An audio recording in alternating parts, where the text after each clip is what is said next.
नमस्कार, मैं प्रियंका। आप देख रहे हैं 4 PM। जब देश का गृह मंत्री ही वक्फ बिल को पास करवाने के लिए सदन में खड़े होकर नीतीश नायडू के सांसदों के साथ धोखा कर सकता है तो होने को कुछ भी हो सकता है। आपको बता दें, बड़ा खुलासा हुआ है। सुप्रीम कोर्ट के वरिष्ठ वकील और राज्यसभा सांसद कपिल सिब्बल ने दावा किया है कि रातों रात वक्फ बिल में संशोधन किया गया है और जेपीसी से पास हुए वक्फ बिल को नहीं बल्कि भारतीय जनता पार्टी ने सदन से खारिज हुए वक्फ बिल को धोखे से सदन से पारित करवा लिया है। तो सदन में खड़े होकर गृह मंत्री अमित शाह ने कितना बड़ा खेला किया है या फिर यूं कहें कितना बड़ा झूठ बोला है, आपको अमित शाह का बयान सुनाएंगे। लेकिन खबर में सबसे पहले कपिल सिब्बल ने कैसे अमित शाह के झूठ को फुल ऑन एक्सपोज कर दिया है, छोटा सा बयान है, ध्यान से सुनिए। इसमें कोई शक ही नहीं है।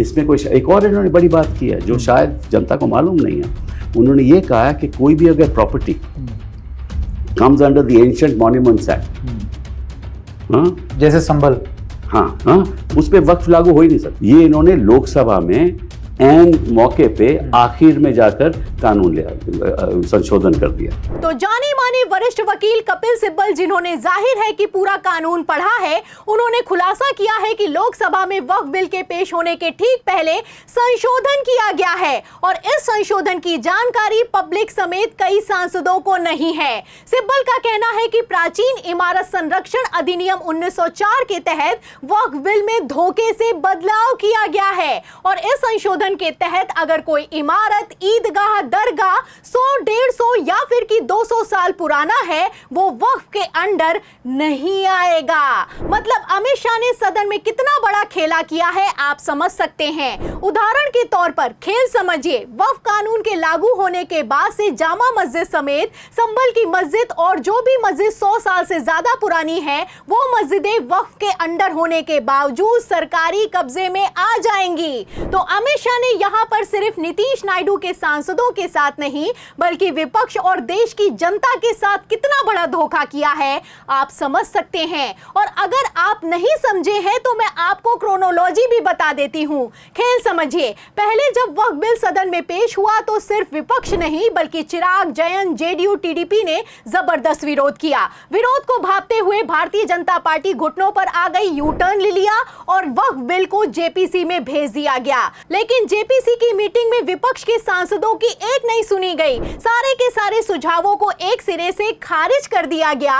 भारतीय जनता पार्टी ने मनमानी की। खबर नहीं याद है तो मैं आपको खबर भी दिखा देती हूं। खबर आप देखिए, इसमें लिखा भी हुआ है द हिंदू की खबर में कि जेपीसी ने विपक्ष के द्वारा वक्फ विधेयक पर किए गए सभी संशोधनों को खारिज कर दिया।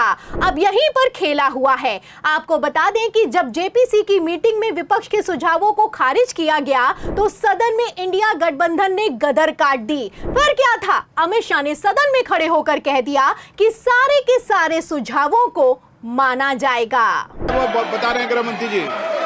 माननीय अध्यक्ष जी, विपक्ष के कुछ सदस्यों ने आपत्ति जताई है कि इनके जो विमत है, डिस्प्यूट्स है, इनको पूरी तरह से नहीं रखा गया है। मैं मेरी पार्टी की ओर से आपको विनती करना चाहता हूं कि विपक्ष के जो डिस्प्यूट्स हैं एक सिर कर आप संसदीय कार्यप्रणालिका के उपयुक्त रूप में जो जोड़ना है वो जोड़े।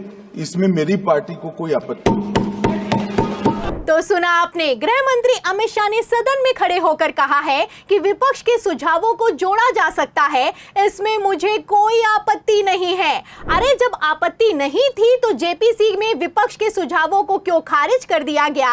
सवाल तो इस बात का खड़ा होता है। आपको बता दें, सदन में वक्फ बिल के पेश होते ही अमित शाह तो इतना घुटनों पर आ गए थे कि विपक्ष तो छोड़िए, नीतीश नायडू के भी एक एक सुझाव को स्वीकार कर लिया गया। खबर भी मौजूद है। खबर देखिए, आज तक इसमें लिखा हुआ है कि वक्फ बिल पर बड़ी खबर, टीडीपी के तीनों सुझाव माने गए। कल विधेयक के सपोर्ट में वोट करेगी चंद्रबाबू नायडू की पार्टी। और सिर्फ नायडू नहीं, नीतीश की डिमांड को भी अमित शाह ने बाकायदा बिहार जाकर स्वीकार किया है। खबर देखिए हिंदुस्तान की, इसमें लिखा भी हुआ है कि अमित शाह ने नीतीश कुमार की मानी कौन सी बात, वक्फ बिल पर सपोर्ट देने को तैयार हो गई है जेडीयू। तो इस एक एक खबर से आप अंदाजा लगा सकते हैं कि अमित शाह ने कितना तगड़ा तगड़ा खेला किया है। सदन में विपक्ष के सुझावों को माना तो वहीं मीटिंग में नीतीश नायडू की डिमांड को भी स्वीकार कर लिया। लेकिन वक्फ बिल के सदन में पेश होने से ठीक पहले संशोधन करके किस तरीके से भारतीय जनता पार्टी ने मनमानी चलाई है, या फिर यूं कहें पूरा का पूरा खेल ही पलट कर रख दिया है, आप कपिल सिब्बल के खुलासे से अंदाजा लगा सकते हैं। आपको बता दें कि कपिल सिब्बल के खुलासे ने तहलका मचाकर रख दिया है। शायद इसी मजबूत दलील के चलते सीजीआई संजीव खन्ना भी अर्जेंट सुनवाई के लिए तत्काल प्रभाव से तैयार हो गए। अब जब 16 अप्रैल को सुनवाई होने वाली है तो सुप्रीम कोर्ट में वरिष्ठ वकील कपिल सिब्बल के सवालों का जवाब मोदी सरकार कैसे देगी, सवाल खड़ा होता है। आपको बता दें, जब से सुनवाई की तारीख को मुकर्रर किया गया है, भारतीय जनता पार्टी गिड़गिड़ाने को मजबूर है। आलम तो यह हो चुका है कि भारतीय जनता पार्टी की तरफ से आनन फानन में सुप्रीम कोर्ट में कैविएट दाखिल की गई है और कैविएट दाखिल करते हुए डिमांड की गई है कि एक तरफा फैसला ना लिया जाए, हमारे पक्ष को भी सुना जाए। तो जो भारतीय जनता पार्टी सीजीआई संजीव खन्ना के नोटिस जारी करने के बावजूद जवाब देने के लिए तैयार नहीं होती है, वही मोदी सरकार अब सीजीआई खन्ना के सामने गिड़गिड़ाने को मजबूर है। आपको बता दें कि वक्फ कानून के खिलाफ अब तक 15 से ज्यादा याचिकाओं को सुप्रीम कोर्ट में दाखिल कर दिया गया है। ऐसे हालातों में भारतीय जनता पार्टी भारी टेंशन में दिखाई दे रही है। फिलहाल जैसे हालात हैं, ऐसे में आपको क्या लगता है, क्या सदन से धोखे से पारित हुआ गैर संवैधानिक वक्फ कानून अब सुप्रीम कोर्ट से कैंसिल होगा?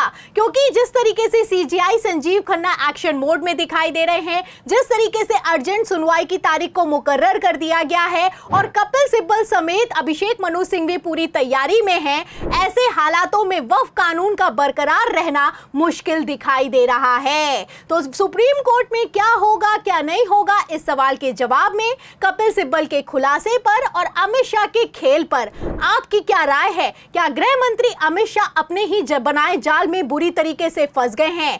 इस सवाल के जवाब में आप जो भी सोचते हैं हमें कमेंट बॉक्स में जरूर लिखें। वीडियो को ज्यादा से ज्यादा शेयर करें, हमारे चैनल को लाइक करें, सब्सक्राइब करें, ज्वाइन करें। फिर मिलती हूं अगली खबर के साथ, तब तक के लिए धन्यवाद।